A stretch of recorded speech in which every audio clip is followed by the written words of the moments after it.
Hello, my name is Brian Hunt, and today is the 14th day of February 2023. I'm going to continue a particular book that I've been reading. This is one of the books I have at home here, but this is not the one I'm actually reading from tonight. It's about the hot seat therapy. We're going to be going to the chapter 11 with his title being Tempest in a Tonic Bottle, a Bunch of Weeds. Hope everyone's doing well. I had a good day. The sun was out today.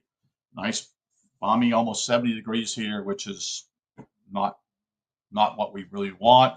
But I did get a lot of things done outside today, and heard many birds today. I had some robins. I could hear them, which is their time. This is their time to be here. That is, they'll be here for a little while. Usually they're here when it rains in January. Well, basically here in February and January sometimes. And they basically are concentrating on getting worms or bugs that are actually on the ground. So that's what they tend to do. And I could hear them today also, and I've been hearing them for the last week here. But they won't be here that long. They'll probably be here another maybe a couple weeks at the most, and then they'll be gone. So it's kind of disappointing to see them. When they come here, they they definitely eat. They enjoy eating. So let's get into the book here by dealing with Mr. Hoxie and his incredible, amazing story of what he's done. So the chapter again is Tempest in a Tonic Bottle, a bunch of what I call weeds, he says. What was the title he said? For decades, organized medicine ridiculed the Hoxie remedies as a bunch of weeds and refused to look into them. Typifying this kind of cavalier dismissal was a classic 1940s archaic medical film relocated called Fraud Fighters, cast in much the same style as the heavy-handed anti-marijuana propaganda film called Reefer, Reefer, Madness. The melodrama movie relates the parable of Elixiraria, a arrested nostrum in a thinly disguised Hoxie-like tonic bottle. Under the dragnet-style narration, the movie follows Elixir through the FDA's 1950 state-of-the-art labs, which today looks as an archaic era of the unit computer. Eltrix, that is, lands in the blocky hands of Grimes, square-jawed junior G-men intent on rounding up the unscrupulous crook behind the scam. Medical ideology is as black and white as the film footage. And now the food and drug people want to know, booms the narrator voice over the crescendos of music, what is Elixirac? In every district station is a variety of crack chemists and microanalysis who fight the battle against filth and fraud. And one of these comes Elixirax. The magic formula to relieve sickness and pain turns out to be nothing more than a mixture of water, alcoholic extract, of certain herbalist weeds that grow in profusion in the maker's backyard. During Hoxie's era, organized medicine took a uniform contemporaneous view of botanical medicine. Dr. Fishbein himself mocked herbs as a vegetable soup. It was the unhappy of one of Hoxie's court victories, affirming the efficiencies of his tonic that the AMA journey echoed the FDA's frustration in its ever-rated editorial called Cough Medicine for Cancer. Folks, let me just be very clear here. When they form drugs, most of their drugs are formed based upon what we call herbs or flowers, you see. So Fishbein was way off mark here. What they do simply is they copycat those types of herbs in a lot of ways in what we call chemistry brews, you see. But they didn't want to do that. They wanted to make people, think that they were stupid. These people were backward, always that type of attitude. As though they were superior. It's fair that the American Medical Association or individual has no need to go beyond the Hoxie label to be convinced. Any such people or any such person who would seriously contend that scientific method is under any obligation to invest in such a mixture or promoter is either stupid or dishonest. No, that's not the way it works, folks. But I mean, that's the way it works. But the sad part simply is that's not what you expect the government to do. While sifting through the contentious terrain of Hoxie's saga, I realized with consternation that no one seemed to have actually looked objectively at the ingredients of the Hoxie tonic and salves. I decided to conduct an investigation for the film to assert what might be known about the herbs that caused this Tempest. Sorry, hold on a second here. I think I'm maybe going through. Yes, I am going through this section here. I want to get. I actually need to fast forward because I just shared some of this information a little earlier here, just about 30 minutes ago.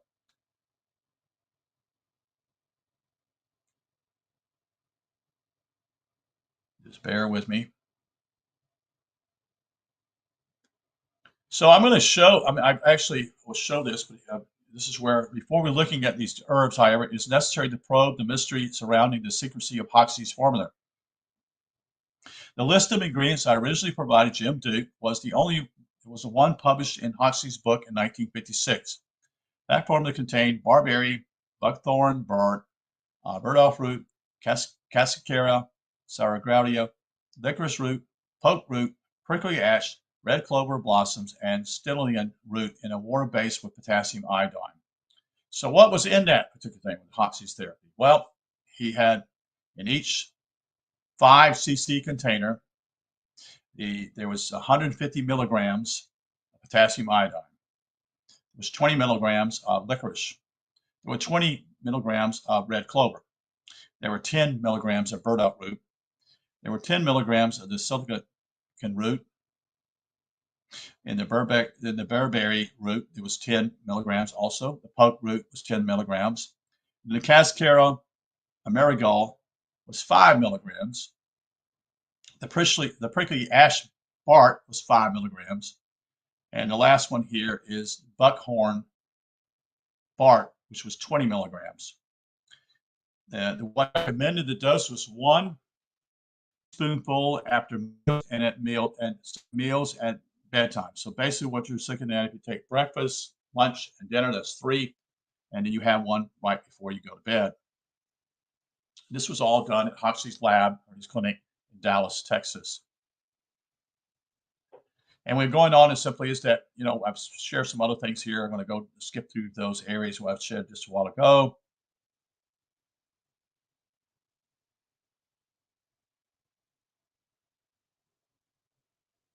Okay, so here we are with Brinkley.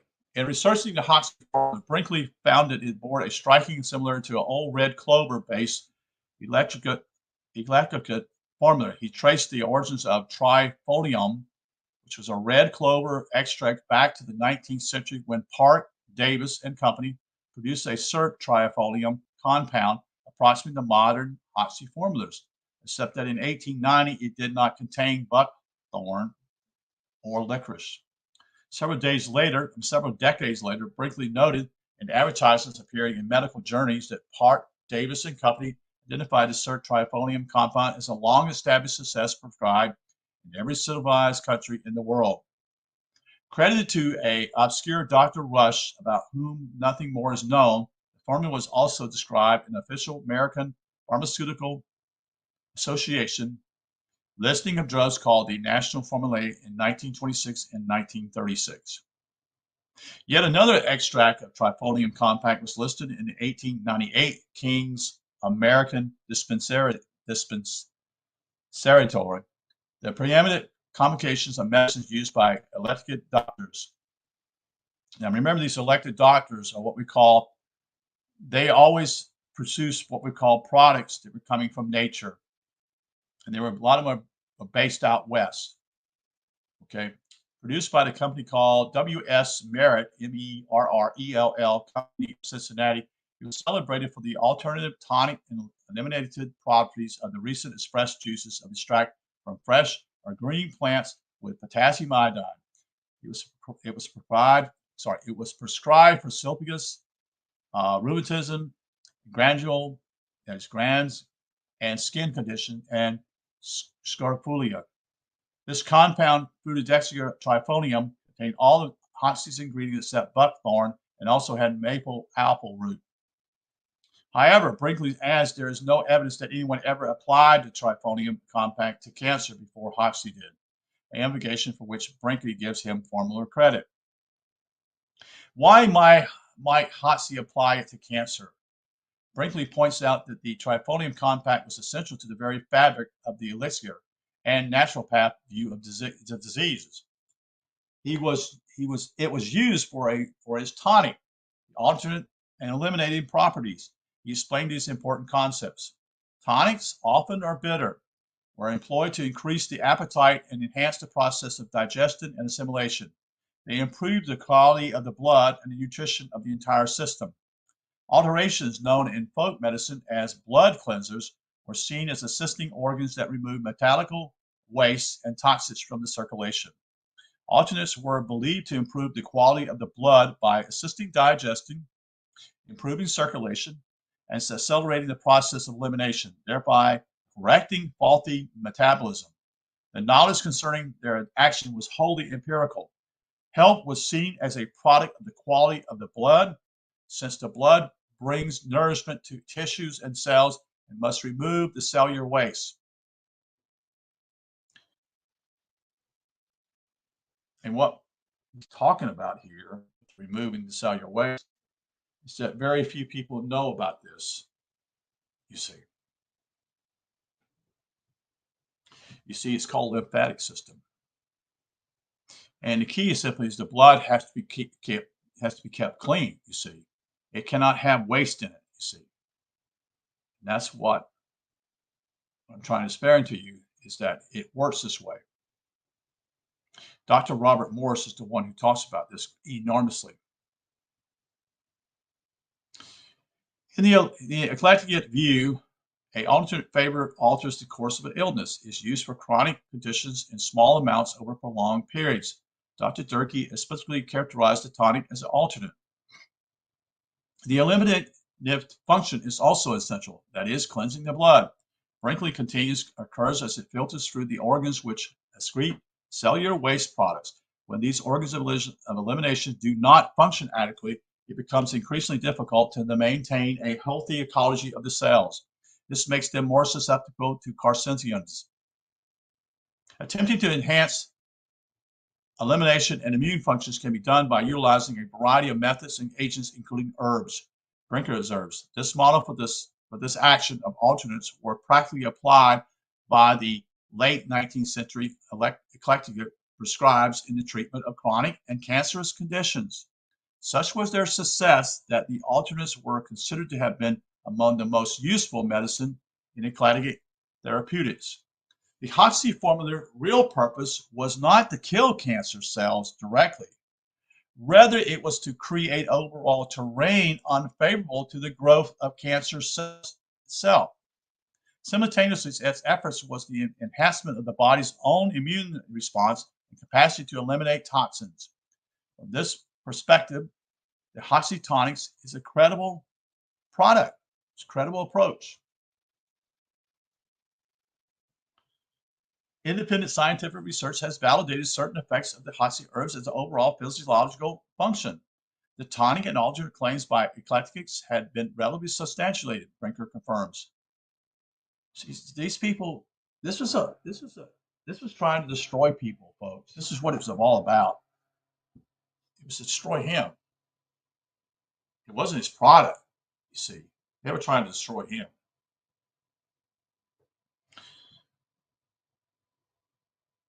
There's additional evidence that the tonic does also have a direct cytotoxic, that is a cancer-killing activity, according to Brinker.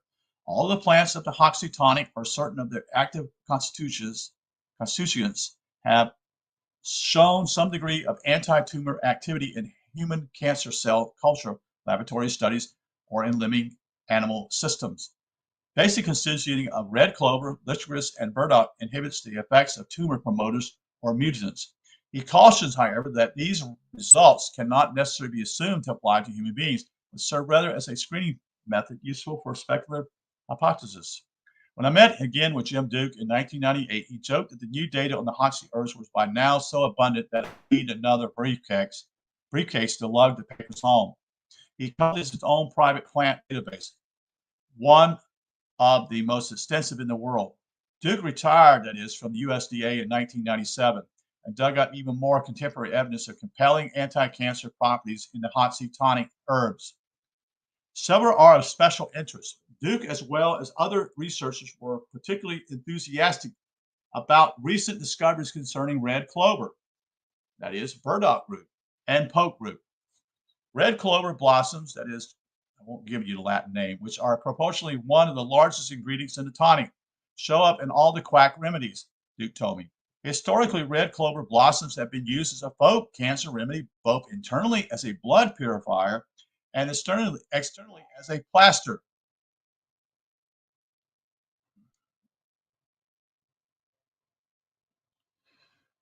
But he added, now it turns out that it contains genistein, that's spelled Genis, genistein, Stein, the same estrogen inflammatory for which the soybean has been getting all the press lately.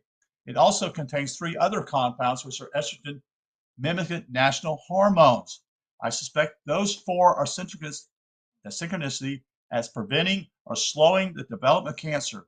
These components have all been documented to produce anti-cancer effects. Dukes further underscored the fact that these compounds are especially notable in light of recent finding about tumor growth. They are anti-geogenic, meaning that they prevent the formation of new blood vessels, thereby cutting off the ability of the tumor to grow. Red clover contains many biological active compounds, including plant compounds with hormonal estrogenic effects. These plant hormones may be responsible for the low incidence of breast and other female reproductive cancers among women in Japan, where soybean products are regularly consumed. Further research continues to confirm that consumption of soy as a dietary source of these phytotoxins is associated with lower risks of leukemia as well as cancer of the breast, lung, and prostate. Among the 150 herbs tested for such hormone activities, the top six included Hoxie's red clover and licorice, along with soy. Science News in May 1990 reported that a compound was discovered in soybeans that resembles the conventional cancer drug called tamoxifen. Duke noted that the tamoxifen looked alike, may block cancer at an early stage, and attributed the results to genistein found also in red clover. By blocking a wayward cell growth at this early age, genistein might give the immune system a better shot at destroying the cells. Dukes further highlights the fact that only recently had scientists acknowledged the data that the phytotoxins such as genistein regulated the immune system and appeared to prevent the spread of breast cancer.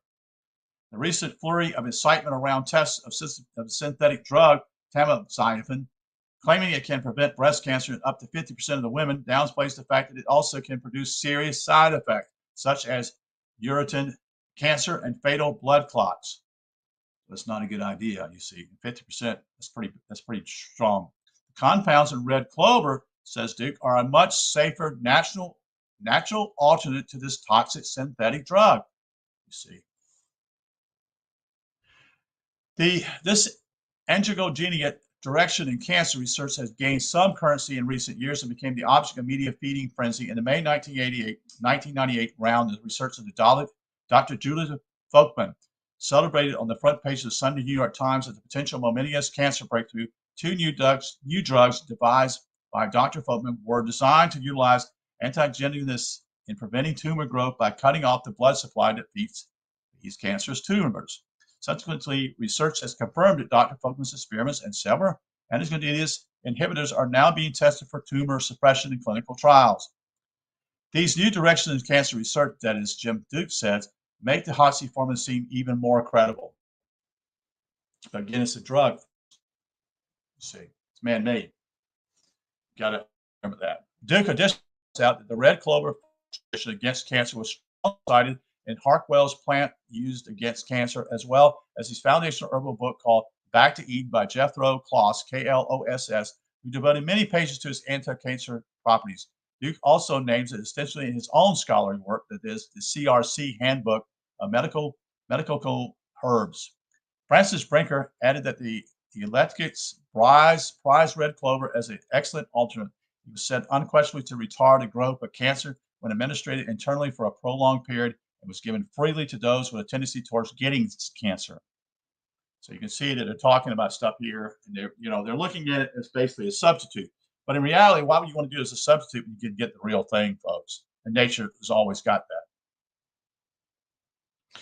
Burdock root. Duke considers burdock a especially distinguished hot-season ingredient for its strong immune-boosting properties. It contains chemicals that have shown anti-cancer activities in laboratory tests on cancer cells and has other compounds with potent immune-enhancing effects. Duke notes that burdock has been long used as a folk cancer remedy in Chile, China, India, Canada, Russia, and even the United States. Patricia Spain Ward, medical research, also turned up compelling evidence of burdock's anti-cancer properties. One Hungarian study found considerable anti-tumor activity in a purified part of burdock. The researcher first included the plant in the project because of its history as a folk remedy for new growths and alterations. Another test demonstrated how burdock inhibited tumor growth. A Japanese study discovered a new substance in burdock uniquely capable of reducing mutagenicity. So important is this new property that the scientists named it B factor for burdock factor, Ward reported. Herbicists also recommend burdock as a blood purifier and alternate, and is also famous for its inclusive in other herbal combinations for cancer called ESSIAC, ESSIAC, which is originated in Canada. I'm going to show you a bottle of it. This is a bottle of it right here.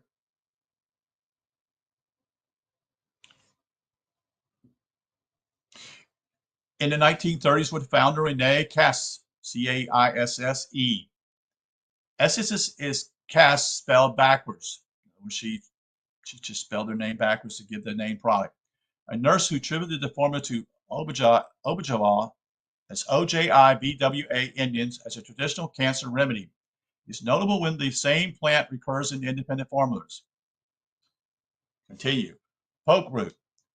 Duke believes that poke root is another star in the Tonic and underscores its folk tradition.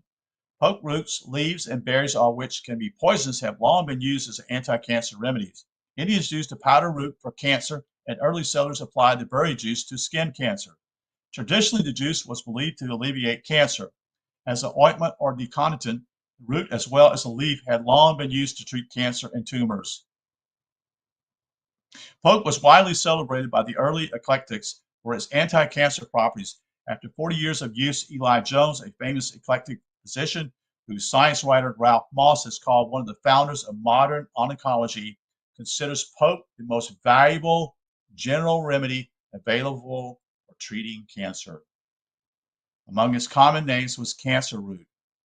Poke hit the headlines in 1998 when the Antimicrobial Agents and Chemotherapy, the official journal of the American Society for Microbiology, published a study after about promising new drug that eradicates HIV infections, which is AIDS, in mice.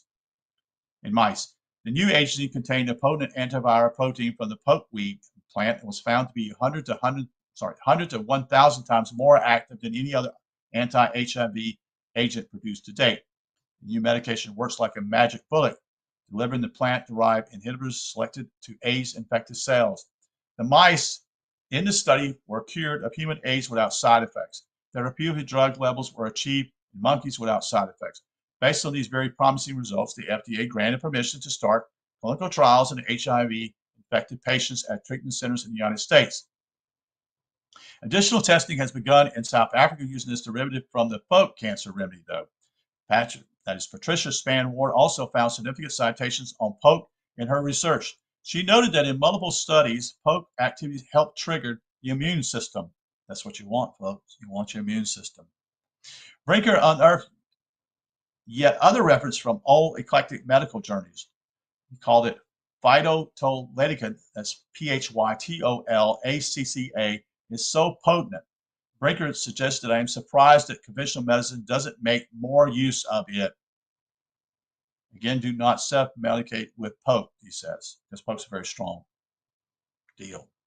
Barberry and prickly ash spark. Barberry and prickly ash have shown activity against cancer. Jim Duke highlights barberry as suspected as especially significant for its anti-cancer activities, attributed to the alkaloid berberine in particular. Alkaloids are bitter, organic base found in plants. Barberry contains a wealth of anti-cancer, anti-tumor, antioxidant, and mutation-preventing compounds, as well as cancer-preventing properties. Native Americans used the plant to cleanse the blood. Many other uses. Duke emphasized that prickly ash bark contains some of the same alkaloid compounds found in barberry, and he considers it another leading agent in the formula. Because the quantities in a tonic are relatively small, however, it's possible the effect should not be overstated. Buckthorn bark, Cascara saleratia, stigmatically root, and licorice root. The rest of Hoxie's herbs have all shown meaningful anti-cancer activity as well. The buckthorn bark has traditionally been used for internal cancers. It has long been a remedy for cleansing the blood, liver disorders, and constipation. It contains amodin, a laxative compound that has shown activity in animal tests against several tumor systems, including leukemia. Ward identifies a study that isolates anti-leukemia principles from buckthorn. This discovery prompted scientists to recommend retesting of other similar laxative plant compounds for anti-tumor activities. Cascara saleratia bark contains the same alloy emollients as buckthorn in twice the amount.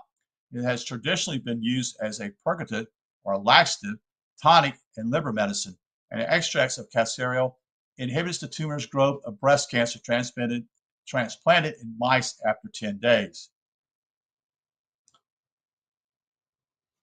Stillingia, that is spelled Stillingia, is also known as Queen's root. It's a medical plant of the southeast known for its unsurpassing alternate influences on the lymphatic and secretory functions. So again, the lymphatic system is what you want. You want it to be moving to get rid of toxics. Eli Jones listed Stillingia as another long-standing eclectic remedy for internal cancer. An alcoholic extract of Stillingia reduces tumor growth in mice with breast cancer transplants after 9 days. According to Ward, in 1980, 2 German scientists discovered 2 new members of a chemical group, well-known anti-tumor activity in Stillingia root, the part used by Hoxie. Licorice root, which may be used by Hoxie, also exhibits many relative activities. It has estrogen-like properties, enhancing immune functions, and further serves to assist elimination.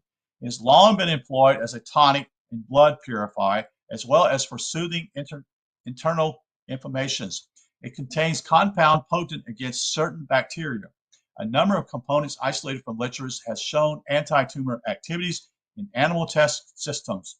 Recent studies have also found that the licorice fractin and amino acids help prevent liver cancer in patients with hepatitis C. Licorice is highly prized in Chinese medicine for its synchronistic effects in formulas with multiple ingredients. The next ingredient is called potassium iodine. The most overlooked factor in the toxic is non-herbal ingredient potassium iodine, the base in which the herbs are contained. It is a compound of potassium and iodine, also known by its chemical symbols as Ki. Potassium iodine has a long history of uses in eclectic and folk medicine, as well as veterinary medicine. Eclectics use potassium iodine extensively, but not for cancer. Conventional doctors also employed it earlier in the century for many diseases. In the AMA's own files, I uncovered obscure but important articles showing anti-cancer properties for potassium iodine. They were published in the North American Veterinarian and Veterinary Medicine, respectively, in 1926 and 1930 by author Bryan, B-R-Y-A-N, a Baltimore veterinarian. Bryan corresponded with the AMA in 1951 about his findings. Writing to the Bureau of Investigation, he noted that Hoxie's treatments admittedly came from a veterinarian surgeon. Some 27 years ago, my brother Charles Bryan, MD, and myself found that the solutions of potassium or sodium iodine, when injected or crystals instilled into all kinds of neoplasms, that is, cancers, in domestic animals, broke them down, presumably by extratarget action, so that they usually disappear in a week or so. Tumors of horse and cattle larger than a pumpkin responded to the treatment dramatically. Dr. Fishbein's attorney preparing for Hoxie's trial brought the publication to his attention of Oliver Field, who never acknowledged his studies. At the time, the AMA officially held that potassium iodine might accelerate the growth of cancer. But potassium iodine was also an important element of the therapy of Dr. Max Gerstner. Okay, let me explain who Max Gerstner is. He had a daughter. Her name is Charlotte. Charlotte Gerstner is also known for helping people who have cancer also. Okay, so this is her dad. Okay, Max Gerstner, a German physician who immigrated to the United States, he achieved dramatic results against cancer and other conditions using a rigid diet of natural foods, fresh juices, liver injections, and coffee enemas. He was celebrated by the Nobel laureate Dr. Albert Schweitzer as one of the most eminent medical geniuses in the history of medicine. Dr. Gerstner believed that potassium iodine corrected important bodily deficiencies and enhanced metabolism, which in turn retarded and inhibited tumor growth. Other physicians in the 1940s and 50s experimented with potassium iodine for cancer with demonstrable results. Dr. Kleiner, a professor of biochemistry at the New York Medical College, and Dr. M.M. Black of the Brooklyn Cancer Institute treated advanced cancer patients with KI with encouraging results. An interesting contemporary footnote in U.S. public health officials dispensed potassium iodine pills to nearby residents after the 3 Mile Island nuclear accident. That's correct. It is also used to prevent what we call block ionizing radiation from damaging the thyroid gland. The FDA itself distributed the KI liquid to the population around 3 Mile Island. The same method was used in the former Soviet Union following the Chernobyl nuclear disaster. The Nuclear Regulatory Commission report on the accident at Chernobyl nuclear power station found that Russians were apparently well prepared for large-scale distribution of KI tablets to the general public.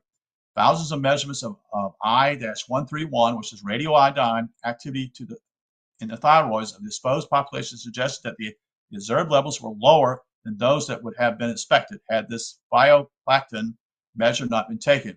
No serious side effects of KI use have been reported. Spurred by new research from Chernobyl, the Nuclear Regulatory Commission is today preparing to distribute potassium iodines to states with nuclear power plants. I'm good with that. I haven't seen that clearly yet. Clearly, potassium iodine is an intriguing therapeutic agent. Yeah, it's called KI. Despite the encouraging data for the individual ingredients, the Hoxie tonic has not been tested as a whole entity, and nothing is known about the complex synergy of the components. When you're talking about the contents of active constituents in a plant, comments Francis Brinker, the variables are enormous. You've got not one active ingredient, but you have many. Then when you start combining 9 different plants into this complex, you have no idea really how these various factors are interacting, which is more important than another. Trying to develop drugs from plants by reducing crude extracts into the component parts in order to obtain an active isolate constituents never duplicates the effect of the whole plant. There are minor constituents that can have a very significant impact as part of the overall complex of components that work together to act therapeutically in a human system. James Duke strongly concurs. You find that these plants have several different types of activities that might contribute towards cancer cure or prevention. Several compounds contribute to each of these types of activities. Duke's portrayed this situation as a clash of paradigms between the isolated, purified magic bullet favored by the allopathic medicine and the herbal shotgun shell preferred in the natural medicine tradition. The whole is better than the sum of parts, he asserts. The suit is what most effective. But FDA regulations are such that if you've got several active ingredients, you've got to prove not only that every one of them is safe and efficacy, but that all of them are safe and efficacy. All plants containing thousands of compounds, most of them biologically active, are we going to have to prove all 1,000 of them safe and efficacy? The National Cancer Institute did perform a laboratory test on all the Hoxie herbs using cancer cell lines in Petri's dish. Almost all the results were negative, contrary to other data presented here. Most of these testing methodologies have since been abandoned because they are unreliable, and many scientists find that the outcomes do not match actual results with human substance. Both Duke we are not phased by the failure of Hoxie's herbs to show anti-cancer activities in the NCI screens, because these experiments have been designed for one very narrow band of activity. The psychotoxic capability to kill cancer cells directly in a dish. If it were tested against cell cultures and the test came up negative, I wouldn't be surprised or bothered, Brinkley states. That's not what I'm expecting or looking for them from that herb. While some of the plants may directly kill cancer cells to some degree, most work by indirectly interfering with malignant cell growth through other mechanisms. Duke, who worked closely with NCI, is critical of its protocols. One of the most major problems with NCI screen is that they do not test the plants in the way humans use the plants. You see, I don't know that they have ever given an oral extract of red clover to a human being, and that's how it's used in folklore. You see, if you're going to test red clover tea, you've got to give it to a human being. Dr. Richard Early, an Ohio physician with a family practice, did conduct a modest laboratory experiment with Tonic as a whole entity, not a synthesizer of alternate medicine. He decided to look into the herbal brew after his father unsuccessfully tried it as a last resort against his terminal cancer. In 1990, Dr. Early gave the leftover tonic to Dr. David Ho, H.O., a senior research associate at Ohio State University College of Pharmacy, who tested against cell lines for 5 types of cancer. Surprisingly, the mixture was active against all 5 of the lines, Dr. Early wrote. Dr. Ho verified the results by repeating testing. The overall evidence is that Hoxie's tonic is a biological active substance whose components were individually shown significant immunomodulating, anti-cancer, and anti-tumor properties. You can make an educated guess, suggests Dennis McKinney, from behind the thick glasses through which he daily pores over rims of scientific data, that yes, there is some potential here for anti-cancer activity. These are interesting leads. All this activity is indicative that these are biological active plants, but it's a long way from being able to say it's effective. McKenna further qualifies data by pointing out that the compounds in Hoxie's herbs are widely distributed in many plants. He notes the scarcity of human studies as a severe limitation preventing any definite exclusions.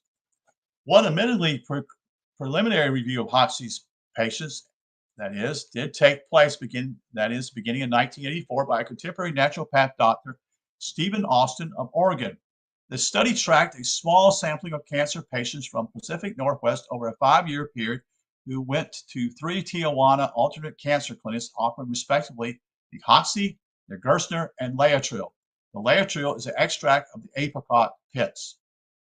Published in the Journal of Naturopathic Medicine, the review found that 6 of the 16 Hoxie patients survived for 5 years and were disease-free.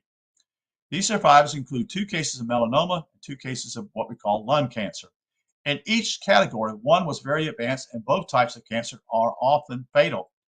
There were no survivors from the other 2 therapies. So the other therapies were Gerstner and Laetrile. Dr. Austin was entirely forthright in acknowledging the severe limitations of the modest study. Our Hoxie results are uncertain due to the preliminary nature of our investigation. Nevertheless, we know that several long-term survivors have very poor initial prognosis. Possibly, an explanation might include misdiagnosis, small sample size, or erroneous information from patients. However, we believe any apparent successful treatment of late-stage lung cancer and melanoma should provoke interest, but Dr. Austin's report certainly did not stimulate the media's outpouring greeting in the 1998 report of Dr. Julian Folkman's experimental work with antigenic drugs. The excitement upon closer examination boiled down to laboratory tests showing only modest results in mice. It's well known that the mice systems often do not translate to human beings, and the NCI itself abandoned the mouse screening test several years ago. Nor was consideration paid to possible side effects. Given the well-documented antigenic properties of Hoxie's red clover and licorice, why has there not been a comparable attention paid to these and other plants? The difference of medical philosophy creating a double standard for researchers. In her report, that is, to Congress, Patricia Spain Ward summed up her perspective on the Hoxie herbs. Most recent literature leaves no doubt that the Hoxsey formula, however strangely concocted by modern scientific standards, does indeed contain many plants of marked therapeutic activity. In fact, orthodox scientific research has by now identified anti-tumor activity of one sort or another in all but three of Hoxsey's plants. And two of these three are purgatives, one of them containing the anti-radicatine glycoside structure now recognized as predictable of anti-tumor properties. Whether there is therapeutic merit in Hoxsey's particular formula for internal use remains as much a question today as it was in 1925, despite provocative of anti-tumor properties in many of the individual herbs used. The lack of human studies has not stopped thousands of desperate cancer patients from using the treatment, but only the scientific test that Harry Hoxsey sought can finally resolve the question of the tonic efficacy. The controversy surrounding it, however, bellies a much deeper conflict of medical opinion about the very nature of treating cancer. How did Hoxsey believe his tonic worked? So that's the conclusion of chapter 11 of the information about Hoxsey's therapy tonight. I'm going to take another break. It's about 9:20. This is very, very important, folks. And the sad part is simply people are still dying and nothing's taking place, you see. That's why people are going across the border in Tijuana and getting the medicine themselves. It's really a sad case, you see. So I thank you for being here. I appreciate you listening to my program. And it's very, very important you understand, folks, that we are being lied to in so many ways. And yet there's no hurrying up with doing these studies, you see. There seems to be always as though they're looking for a way of creating a drug from it. But they don't, it's about selling and making money is what they're looking at. They don't seem to understand simply is what comes from nature is natural. It's not man-made. And that's the fucking problem with these people. They believe they've been taught they want to make a drug out of it, you see. But the problem is simply is with that, you do different things that may not be natural and it may not be beneficial for man, you see. So again, I wanted just to share my information with you about Harry Hoxsey. It is so sad that the world still suffers because people are standing in the way, especially in the medical community. You see. Thank you for being here. You have a good night. You take care.